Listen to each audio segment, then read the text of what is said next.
गावाकडचं सामान म्हणजे फक्त वस्तूच नाहीत, त्यात असतात आठवणी, आपुलकी आणि मातीचा सुगंध असतो. कारण प्रत्येक सामान हे खासच असतं, कारण त्यात घरच्यांचं प्रेम असतं, आपुलकी, जिव्हाळा आणि आपलेपणा असतं.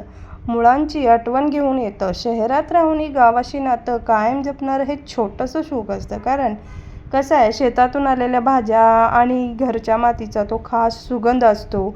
शहरात राहून गावची ऊब टिकवून ठेवणारं हेच तर सामान. जणू काही गावच आपल्यासोबत आले असं वाटतं. खरं तर गावाकडून आणलेलं सामान म्हणजे वस्तू नाहीत, तर नात्यांची गोड आठवण आणि मनाला स्पर्श करणारी मायाही सुद्धा असते. नमस्कार, मी विद्या. स्वागत आहे तुमचं पुन्हा एकदा माझ्या व्हिडिओमध्ये. तर इथं बघा, गावाकडून माझी बहीण आली होती. हे गेले होते, तर येताना घेऊन आले होते. बहीण सामान वगैरे घेऊन आले होते हे सुद्धा. तर तिने लाडू वगैरे बनवून घेऊन आले होते. तर ते लाडू खाऊन टेस्ट केला तर एक नंबर झाला होता, पेढ्यासारखा मस्त. कारण माझ्या मुलग्याला लाडू खूप आवडतात बेसनचे, म्हणून तिने त्याच्यासाठी खास बेसनचे लाडू घेऊन आले होते. तर इथं ह्यांनी सामान घेऊन आले होते, शेंगा घेऊन आल्या होत्या, गूळ वगैरे. तर ह्या वरण्याच्या शेंगा घेऊन आल्या होत्या ह्यांनी. ह्याच्यासाठी मी खूप ह्यांना माग लागलो होतो की शेंगा भेटतात काय बघा. तर ह्या येता येता लास्टला त्यांना अशा शेंगा भेटल्या, तर त्यांनी घेऊन आल्या. मग ते सगळं काढून सामान नीट करून ठेवत होतो आम्ही, कारण ऑलरेडी घरात खूप पसारा झाला होता. ते सामान शिफ्टिंग करायचं होतं, तर खूप सगळं अस्तव्यस्त झालं होतं. त्याच्यामध्ये हेही सामान म्हटलं एकदम काढून व्यवस्थित ठेवून घेऊया. तर इथं सासूबाईंनी खूप सामान दिलं होतं. इथं बघा, बाबांनी आमच्या फणसाच्या कोयल्या, आंबे हे सगळं दिलं होतं. गावाकडचे असं हिरवगार अशा भाज्या वगैरे बघितल्या ना, खूप मनाला असं प्रसन्न वाटतं बघा. हे कणस वगैरे मुलांना आवडतात म्हणून खास त्यांनी दिल्या होत्या.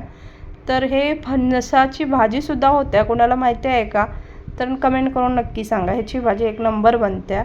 आणि इथं हिनं चिरमुरं वगैरे आणले होते ह्यांना द्यायला. आणि हे कोकम, तर गरमीमध्ये कोकमचा सरबत करून प्या, मस्त थंडावा देणारा आहे. आणि हे सुद्धा ह्याने घेऊन आले होते. तर ह्याच्याबद्दलही मी त्यांना बोललो होतं की घेऊन या. तर इथं माझी बहीण बोलत होती, तर तिच्याशी माझ्या गप्पा चालू होत्या की हे मी सांगितलं होतं ह्यांना आणायला, खूप त्रास दिला आणायसाठी ह्यांना, म्हणूनच थोडंफार कॉमेडी चालू होती दोघींची आमच्या. ते बोलत बोलत सामान काढत होतं. आणि इथं सासूबाईंनी वांगी पण दिली होती. तर ती वांगी तुम्हाला दाखवत होतो, तर माझी बहीण काय म्हणत्या, कशाला सारखं सारखं वांगी काय दाखवते, असं म्हटलं. चल तेवढंच कॉमेडी म्हटलं. मस्त अशी वांगी हिरवीगार दिली होती आणि बावच्या वगैरे दिल्या होत्या गावाकडून. मग आमच्या साहेबांना काय आंबाड्याची भाजी खूप आवडते, फेवरेट. तर त्यांच्या मम्मीनी खास आंबाड्याची भाजी लेकासाठी पाठवली होती. त्यांनी लेकासाठी असंच नाही, म्हणजे सगळ्यांसाठीच, त्यांना खूप आवडते. तर ती भाजी वगैरे काढून घेतली. आणि इथं कढीपत्ता आणि भातात पान घालतात बघा, ते मस्त असते. भात वास स्मेल येतो त्याचा छान.